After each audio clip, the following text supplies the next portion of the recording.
जय श्री श्याम। आज हमारा टॉपिक रहेगा बीएससी फाइनल फिजिक्स का यूनिट 5 का लेक्चर नंबर 9, साथ ही BSc BEd third year physics का यूनिट 3 का लेक्चर नंबर 9 रहेगा। और आज हम डिस्कस करेंगे द्रव परमाणु का अणु या दृढ़ घूर्णी के बारे में। ठीक है, तो सबसे पहले हम डिस्कस करते हैं द्रव परमाणु का अणु कौन से होते हैं और कौन से अणु के दृढ़ घूर्णी की कंडीशन को सेटिस्फाई करेंगे। ठीक है, सबसे पहले देखते हैं भी द्रव परमाणु का अणु क्या होते हैं। द्रव परमाणु का अणु 2 टाइप्स के होते हैं भी, एक तो समनाभिकीय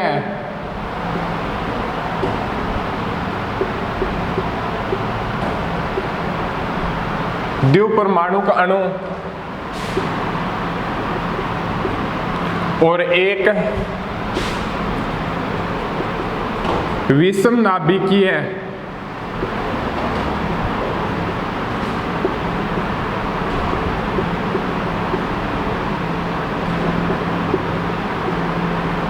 द्रव परमाणु का अणु।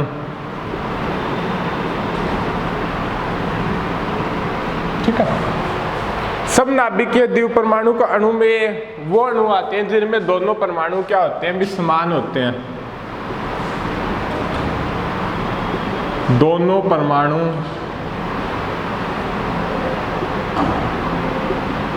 समान होते हैं और इसमें दोनों परमाणु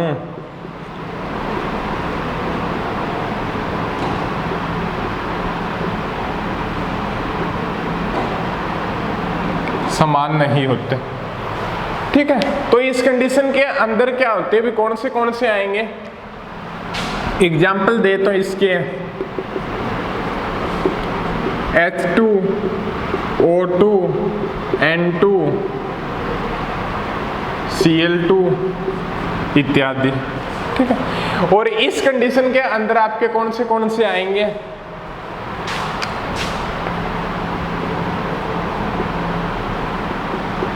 HCl, HBr, कोई 1-2 एग्जाम्पल और लिख दो आप। CO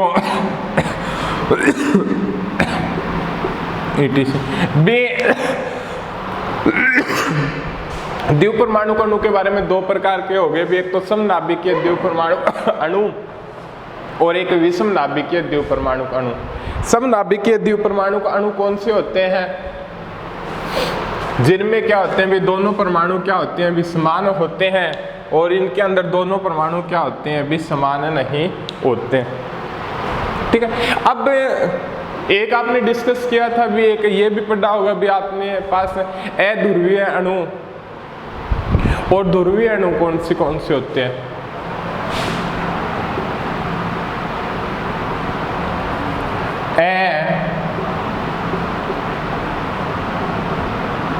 ध्रुवीय अणु और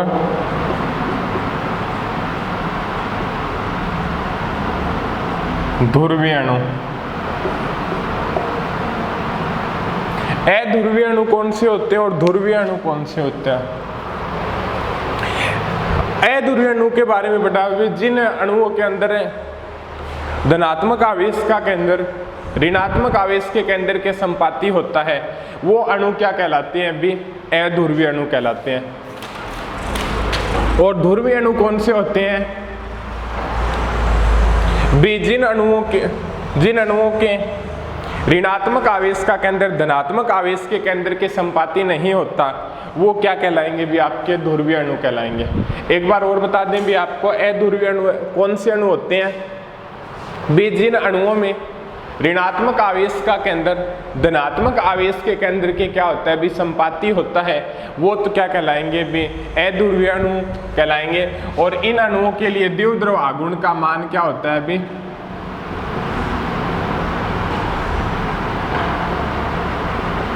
शून्य होता है। और ध्रुवीय अणु कौन से होंगे भी जिन अणुओं में ऋणात्मक आवेश का केंद्र धनात्मक आवेश के केंद्र के संपाती नहीं होता है वो क्या कहलाएंगे भी ध्रुवीय अणु कहलाएंगे। और इनके लिए जो द्विध्रुव आघूर्ण का मान होगा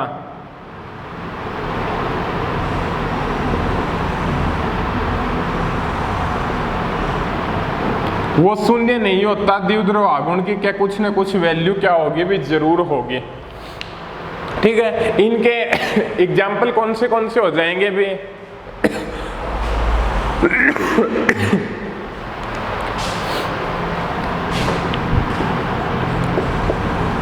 H2, N2, O2 और इसके एग्जाम्पल HCl। ठीक है, कहने का मतलब ये दो चीजें समझिए। ठीक है, उसके बाद में क्या है, विद्युत परमाणु अणु के बारे में डिस्कस करते हैं।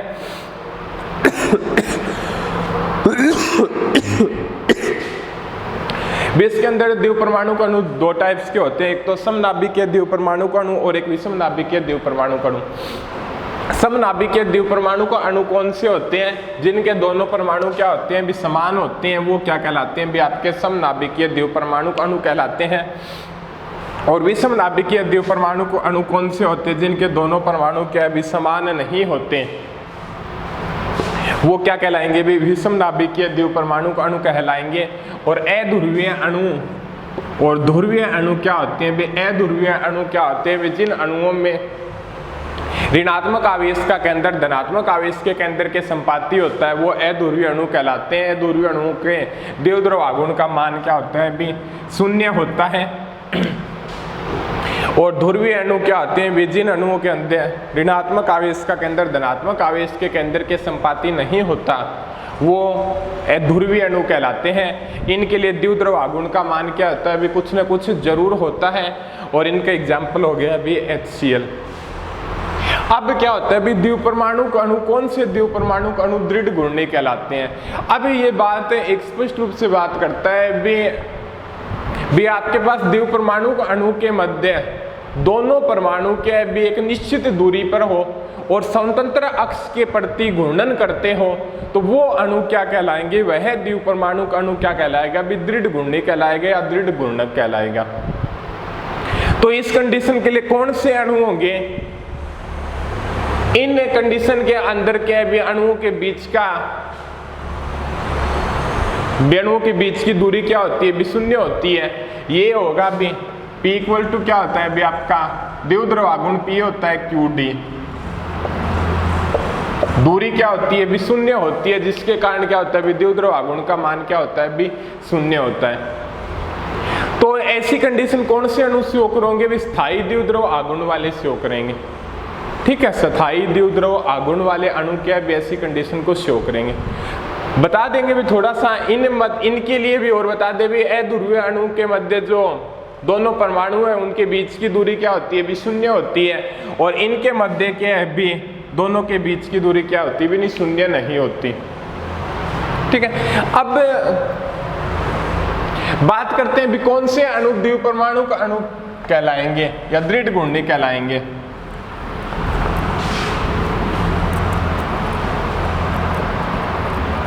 उसके बारे में डिस्कस करते हैं अभी।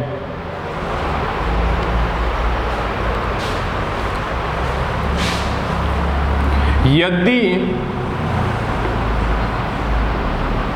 द्विपरमाणुक अणु के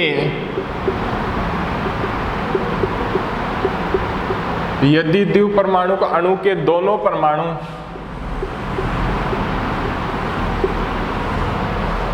निश्चित दूरी पर हो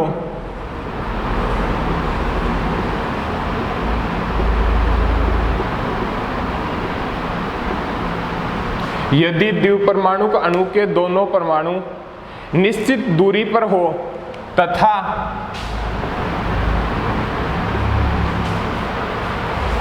स्वतंत्र अक्ष के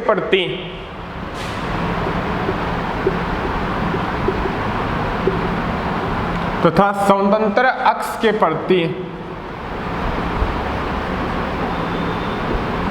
घूर्णन करें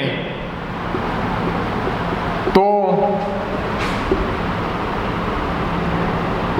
वह द्विपरमाणु अणु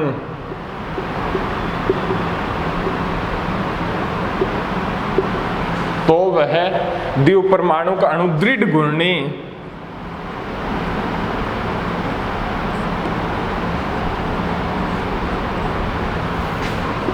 या दृढ़ घूर्णक कहलाता है।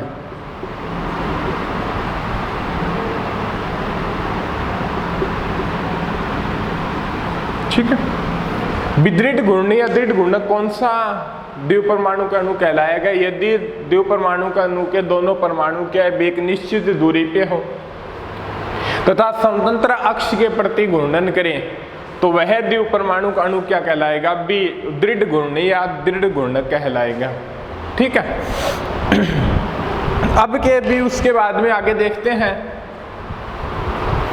यहाँ से दृढ़ घूर्णी के लिए किस प्रकार से क्या दृढ़ घूर्णी हो गया, उसके लिए जड़ता व आघूर्ण की वैल्यू क्या होगी, वो किस प्रकार से डिराइव करेंगे, तो वो देखते हैं।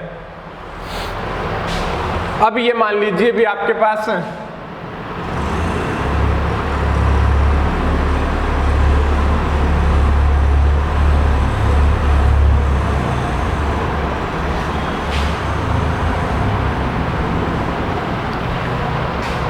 कोई द्विपरमाणु का अणु मान लो। द्विपरमाणु का अणु कौन से होंगे भी, जिनका क्या हो भी निश्चित दूरी पे कौन से होंगे भी, जिनका स्थायी द्विध्रुव आघूर्ण हो। स्थायी द्विध्रुव आघूर्ण होगा वही होंगे। स्थायी द्विध्रुव आघूर्ण किसका होगा? ध्रुवीय अणु का होगा।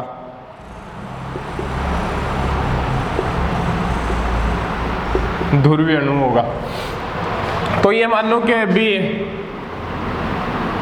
निश्चित दूरी क्या है आर पे है और ये मास मान लो क्या है m1 है और ये मान लो क्या है मास m2 है। m1 मास ग्रेटर देन है m2 से, ये कंडीशन क्या है भी आपको पता भी है। अब तो इसका सेंटर ऑफ मास क्या होगा?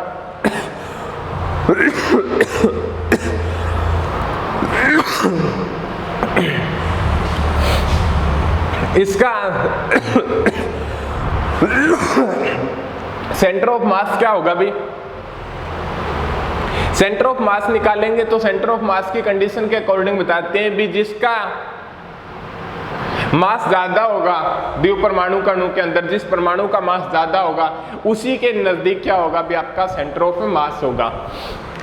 तो इसका मास ज्यादा है तो सेंटर ऑफ मास क्या मान लो भी यहाँ पे है।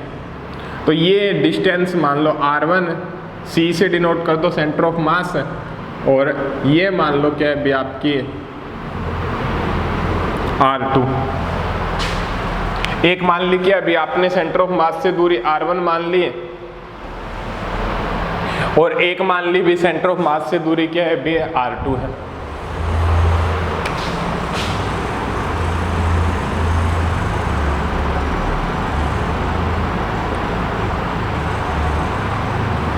अब क्या है बी, रोटेशन दर्शा दो भी कोई द्विपरमाणु को सेंटर ऑफ मास के अकॉर्डिंग क्या है भी रोटेट हो रहा है।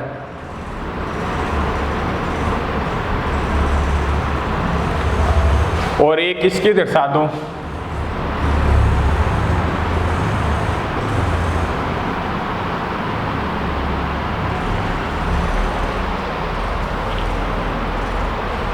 इस प्रकार से रोटेट हो रहा है।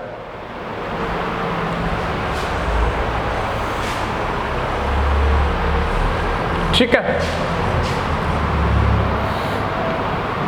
अब उसके बाद में आगे देखते हैं।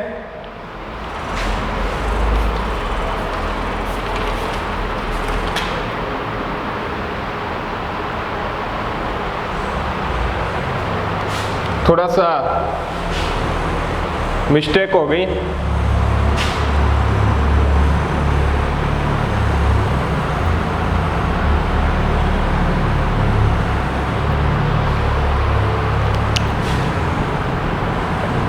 एक तो यहाँ पे क्या है भी इसके अकॉर्डिंग यहाँ से इस प्रकार से रोटेट कर रहा है, और एक क्या है भी ये परमाणु है भी यहाँ से दूरी लेके इसके अकॉर्डिंग क्या है भी रोटेट कर रहा है।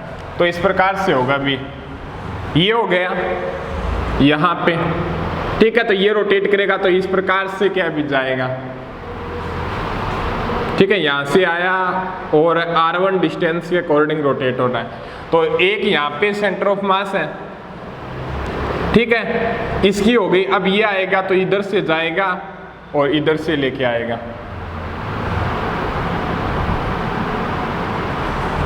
ये R2 है तो ये भी R2 होगी। दोनों परमाणु क्या है भी सेंटर ऑफ मास के अकॉर्डिंग क्या है भी रोटेट हो रहे हैं। तो इस प्रकार की जो कंडीशन रखने वाले होंगे वो कहलाएंगे भी दृढ़ घूर्णी।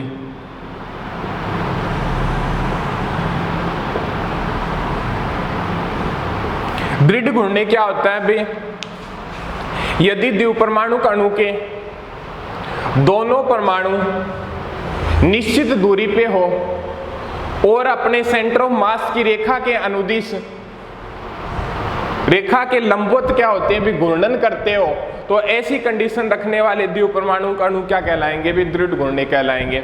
यहाँ पे दोनों परमाणु क्या भी r डिस्टेंस पे रखे गए हैं, निश्चित दूरी पे हैं, तो ऐसे द्विपरमाणु अणु का स्थायी द्विध्रुव आघूर्ण कुछ न कुछ होगा। दूसरी बात ये बताता है भी अपने सेंटर ऑफ मास के अकॉर्डिंग ये क्या है भी घूर्णन कर रहा है, और ये भी क्या है भी अपने सेंटर ऑफ मास के अकॉर्डिंग क्या है भी ये भी घूर्णन कर रहा है सेंटर ऑफ मास की रेखा के चारों। और ये यहाँ पे हो गया तो इस प्रकार से रोटेट हो रहा है, ये यहाँ पे हो गया तो इस प्रकार से रोटेट हो रहा है। ठीक है, अब क्या है भी उसके बाद में आगे डिस्कस करते हैं भी इसका जड़त्व आघूर्ण की वैल्यू कैसे निकालेंगे। द्विपरमाणु अणु के जड़त्व आघूर्ण की वैल्यू वो देखते हैं भी। अब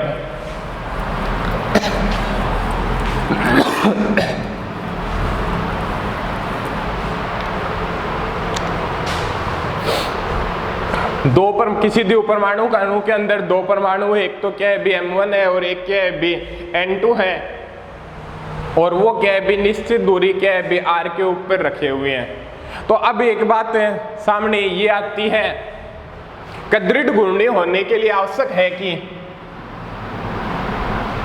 दृढ़ घूर्णी होने के लिए आवश्यक है कि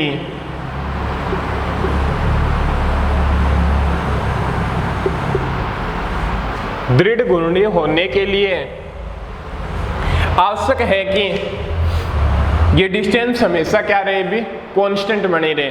तो ये डिस्टेंस कांस्टेंट क्या हो जाएगी r इक्वल टू क्या हो गई r1 प्लस r2 नियतो। ठीक है, दृढ़ घूर्णने के लिए ये कंडीशन क्या है भी होनी जरूरी है भी। द्विपरमाणु दृढ़ घूर्णने के लिए आवश्यक है भी उन दोनों के बीच की डिस्टेंस क्या रहे भी कांस्टेंट बनी रहे। ठीक है,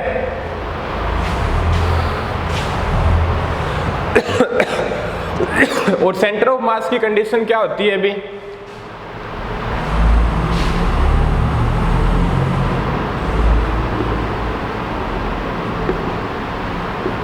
द्रव्यमान केंद्र की परिभाषा से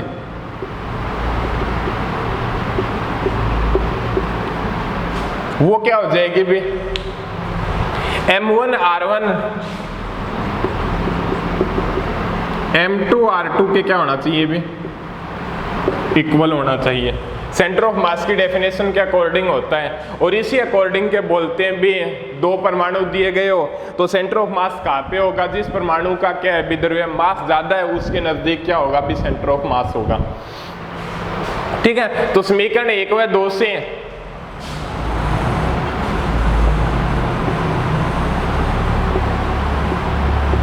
समीकरण 1 व 2 से क्या है बे निकाल लो आप। यहां से एक बार R2 की वैल्यू निकाल लो। R2 की वैल्यू क्या हो जाएगी भी आपके M1 M2 R1 हो जाएगी इक्वल टू क्या है भी R है। 20 कंडीशन समीकरण 1 के अंदर समीकरण 2 से R2 की वैल्यू निकाल के पुट कर दो, तो ये क्या हो जाएगा भी R1 1 plus M1 M2 R, और यहां से सोल्व करोगे तो आगे क्या आ जाएगा भी आपका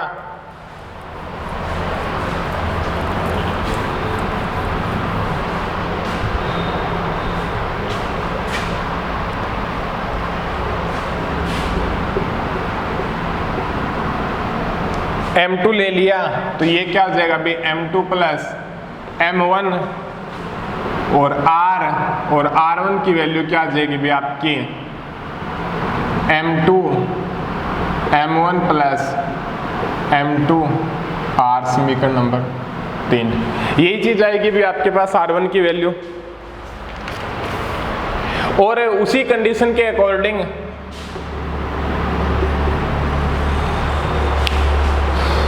आपके अब यहां से R1 की वैल्यू निकाल लो और वो समीकरण 1 के अंदर पुट कर दो, तो R1 की वैल्यू क्या हो जाएगी भी आपकी, M2 upon M1 R2 plus R2 equal R, तो यहां से R2 निकालेंगे तो M2 M1 plus 1 R2 M1 M2 plus M1 R, और यहां से क्या है भी आप निकालोगे तो क्या आ जाएगा भी आपका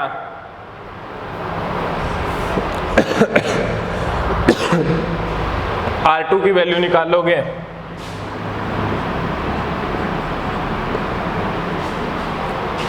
तो वो क्या हो जाएगी भी M1 प्लस M2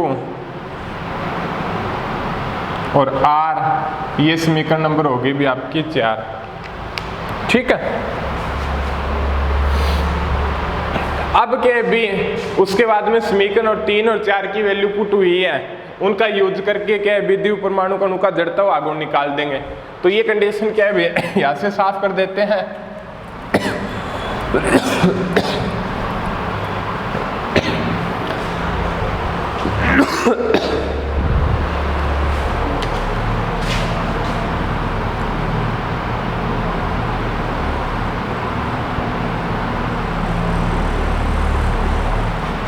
द्वितीय परमाणु अणु का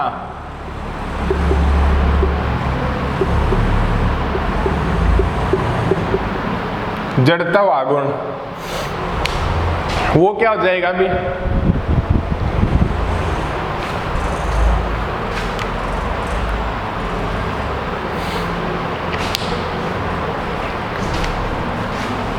I इक्वल टू क्या हो जाएगा अभी, M1 R1 की स्क्वायर M2 R2 की स्क्वायर, यही होगा। उपरोक्त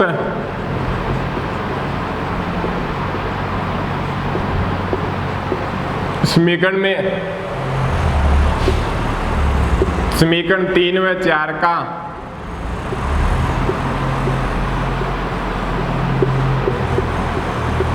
मान रखने पर और I की वैल्यू कितनी आ जाएगी वे आपकी, M1 R1 की वैल्यू क्या है बे, M2 R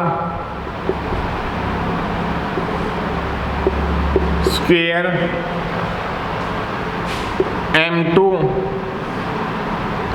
R2 की वैल्यू कितनी है भी आपकी,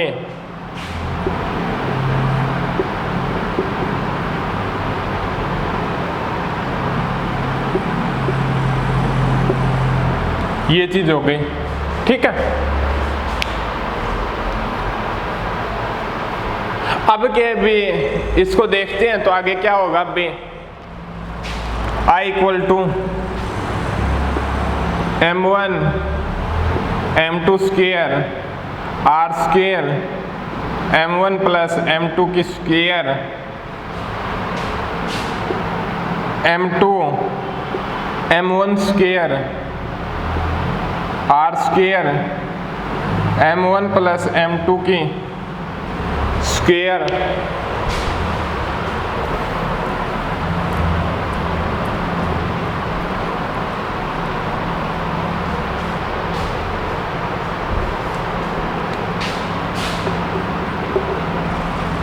और जड़त्व आघूर्ण की वैल्यू क्या आ जाएगी भी आपके सामने निकल के, कॉमन आ रहा है वो कॉमन ले लो। M1 M2 आ रहा है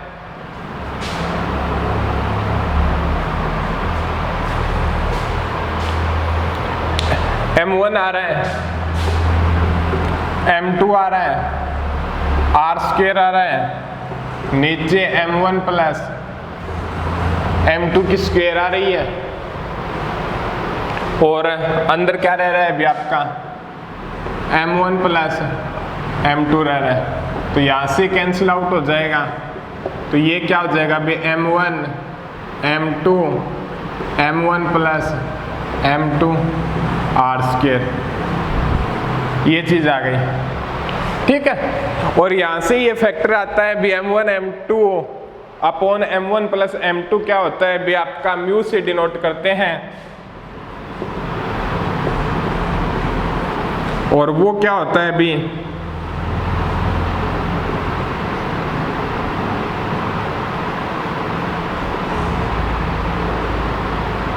अणु का समानित द्रव्यमान, या इसको बोलते हैं भी रेड्यूस्ड मास, ठीक है। तो यहां से एक बात बोल भी सकते हैं भी अपने, इसको दे दो आप समीकरण नंबर 5 दे दो,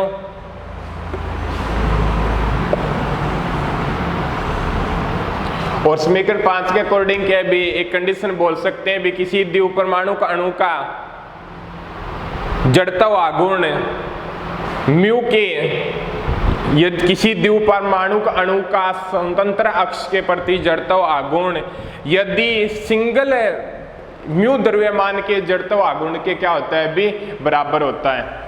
द्विपरमाणु अणु का स्वतंत्र अक्ष के प्रति जड़ता आघूर्ण म्यू द्रव्यमान के एकल अणु के स्वतंत्र अक्ष के प्रति जड़ता आघूर्ण के क्या होता है भी बराबर होता है, ठीक है। और अब ये कंडीशन और मानने भी अपने, यदि द्विपरमाणु का अणु ओमेगा कोणीय वेग से घूर्णन कर रहा है, यदि द्विपरमाणु का अणु ओमेगा कोणीय वेग से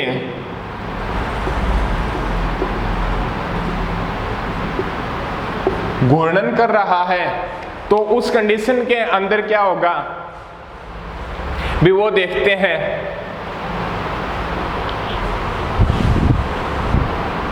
तो यदि द्विपरमाणु अणु ओमेगा कोणीय वेग से घूर्णन कर रहा है तो उसकी घूर्णन गतिज ऊर्जा क्या हो जाएगी भी ER से डिनोट कर दो आप। यदि क्या भी एक बार इसे ही मान लो आप गतिज ऊर्जा को, यदि कोई क्या भी v वेलोसिटी से कोई अणु v वेलोसिटी से गति कर रहा है तो उसकी क्या हो जाएगी भी 1/2 mv² होती है, और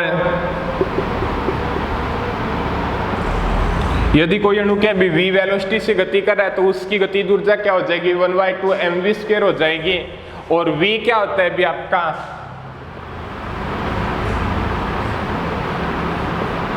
ओमेगा r होता है, तो ये क्या हो जाएगा भी आपका ओमेगा स्क्वायर r² होता है, और mr² क्या होता है भी आपका जड़ता आघूर्ण होता है, तो 1/2 I r² हो जाएगा। ये चीज हो जाएगी, सॉरी I ओमेगा स्क्वायर। किसी कोई अणु के अभी v वेलोसिटी से गति कर रहा है तो कोई अणु मान लो या परमाणु मान लो जिसका मास क्या है भी m है, v वेलोसिटी से गति कर रहा है तो उसकी गतिज ऊर्जा 1/2 mv² होगी, और v इक्वल टू क्या होता है भी ओमेगा r होता है। ओमेगा वहां पे क्या है भी कोणीय वेग है, तो इसको इस प्रकार से चेंज कर देंगे। और mr² क्या होता है भी जड़ता आघूर्ण होता है, तो E इक्वल टू 1/2 I ओमेगा² हो जाएगा। तो यहां से गतिज ऊर्जा को ओमेगा कोणीय वेग से गति कर रहा है, तो इस फैक्टर के अकॉर्डिंग क्या भी गतिज ऊर्जा को लिख सकते हैं। BC को ही चेंज किया है भी अपने, तो 1/2 I ओमेगा² है, और यहां पे I की वैल्यू क्या है भी म्यू आर स्क्वायर है, ये याद रखना। ठीक है, और एक दृढ़ घूर्णी का कोणीय समवेग क्या होगा?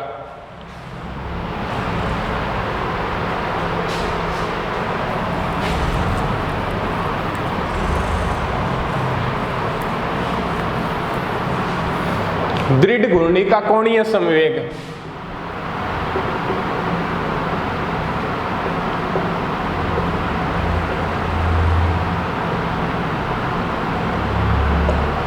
दृढ़ घूर्णी का कोणीय समवेग क्या होगा?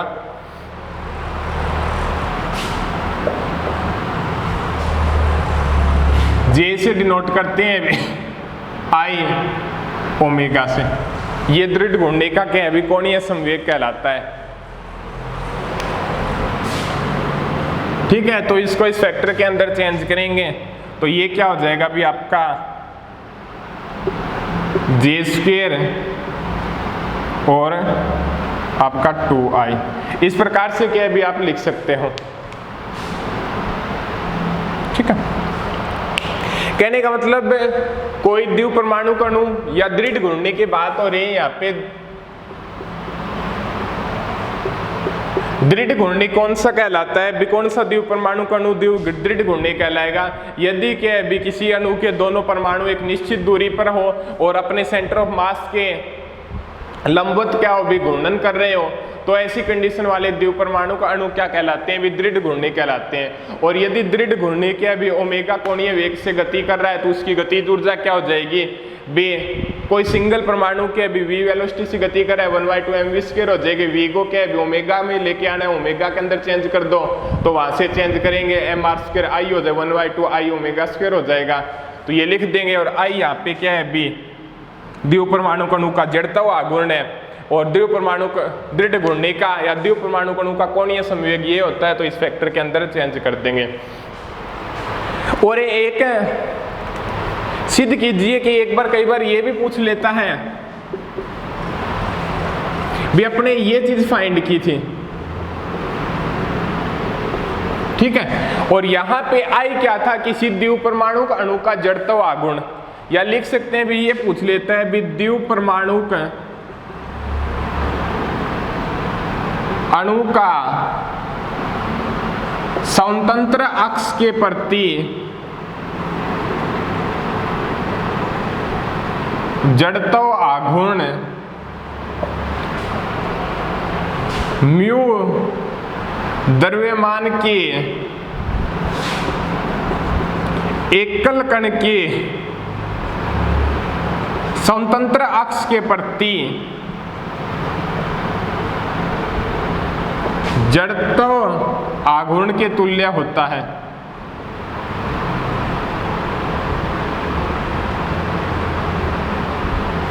और यहाँ पे जो म्यू के अभी रेडियस मास है, यही माना था अभी आई तो क्या था अभी अपने m1 r1 square plus m2 r2 square था। और आई यहाँ पे क्या है अभी म्यू आर स्क्वायर और म्यू की वैल्यू क्या है अभी m1 m2 m1 plus m2।